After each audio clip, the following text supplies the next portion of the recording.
ఏ బాటైనా పర్వాలేదంట, సమయంతో సాగటమే మన సింపుల్ సిద్ధాంతం.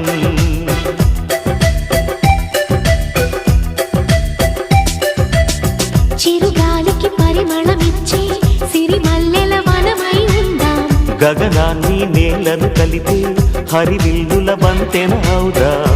ఆనందం అంటే అర్థం మనమందా, ప్రతి పూట పాటై సాగే హుషారు సరిగమలో. ఎన్నో ఎన్నో రాగాలుండే సంగీతం కాదా, చల్లకి నవ్వుల కేరింత.